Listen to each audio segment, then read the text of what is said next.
It is very significant, very relevant, and it was necessary for the purpose of a smooth, transparent functioning of the judiciary, and also the way speculations were going over that many other people are involved in the matter. Those names would also come. Whose cash was this? For what purposes the cash was given? How many other people are involved? Since he has admitted the motion, although he had the power even to refuse the motion, but he has admitted means he is convinced that there is some allegation.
It is a very good welcoming step of the Honorable Speaker Lok Sabha for constitution of committee of one Honorable Supreme Court Judge, one Honorable Chief Justice of Rajasthan High Court, and one noted jurist.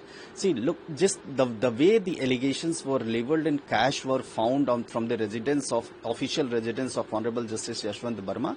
There was many talks going on the corridor that ultimately how a detailed inquiry would be conducted, that whose money was there, for what purposes the money was given, who were the other accused person. That was only possible when the motion is passed in the parliament, and after that the inquiry is under the Judges Inquiry Act. Inquiry committee is constituted, and inquiry committee submits a report. So it's a significant move, and it's a welcoming move also. And the moment inquiry report would be submitted to the Honorable Speaker, then the further action would be taken in that matter. So it is very significant, very relevant, and it was necessary for the purpose of a smooth, transparent functioning of the judiciary, and also the way speculations were going over that many other people are involved in the matter. Those names would also come.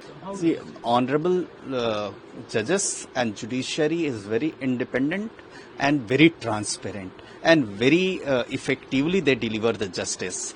So one or two cases does not make the judiciary, defame the judiciary and judicial system's role. But yes, it was required because there were many debates going on among the public that ultimately whose cash was this, for what purposes the cash was given, how many other people are involved. So in order to have a transparent and robust inquiry, and also that who are the persons involved into this, the inquiry was required, and that inquiry, after that, I think that the truth would prevail, and we will come to know that how many other people who are involved into this matter. So far as the larger judiciary is concerned, that is not affecting one incident, incident does not affect the judiciary's credibility among the public and the judicial system.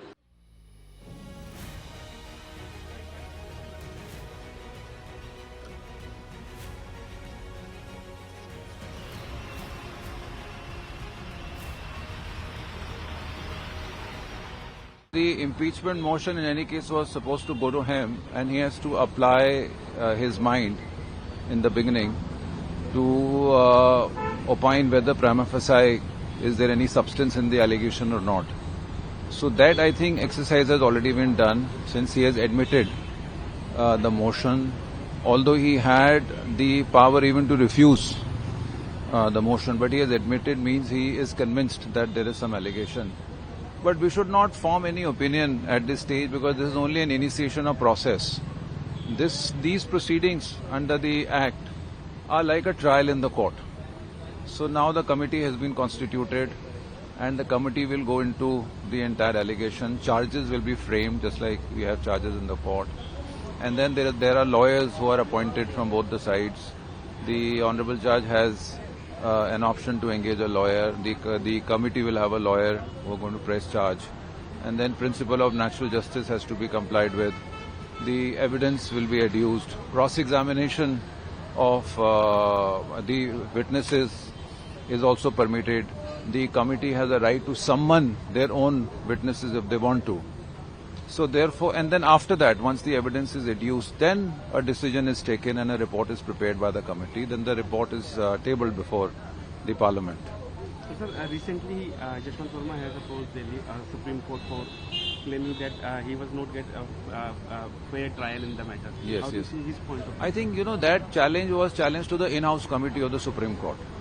That challenge was not pertaining to these proceedings. That's what the Honorable Supreme Court has also said, that the proceeding which was challenged in the writ petition was with regard to the in-house inquiry, which was technically a fact-finding inquiry. It is not a trial under the Judges Inquiry Act.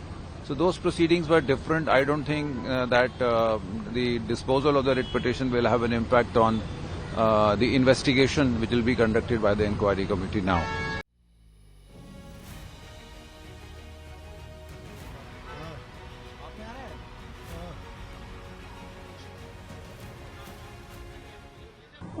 The constitutional provision for impeachment of a judge is provided particularly for the High Court under Article 218 of the Constitution.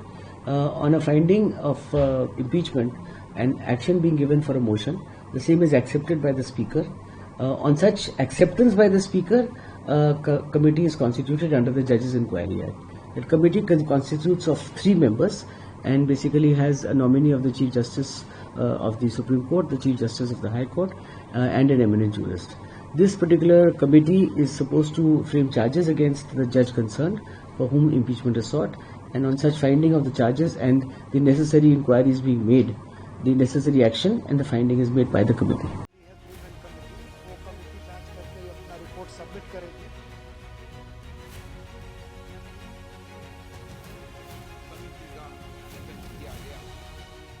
Law यही है, judicial inquiries act के तहत एक committee बनानी है, 3 man committee. वो committee जांच करके अपना रिपोर्ट सबमिट करेगी। वो रिपोर्ट जो है सो हाउस में प्लेस होगा और उसके बाद नियमतः कार्रवाई की जाएगी। 2/3 मेजोरिटी से पास होना है, वो पास होगा। लेकिन इसमें कहा गया है कि जल्द से जल्द रिपोर्ट देना है, तो क्या अब तो जो भी होगा वो अगले सेशन में ही होगा? ऐसा लगता है कि अगले ही सेशन में होगा, चूंकि अब तो 2-4 दिन ही समय रह गया है। तो अब देखते हैं क्या होता है।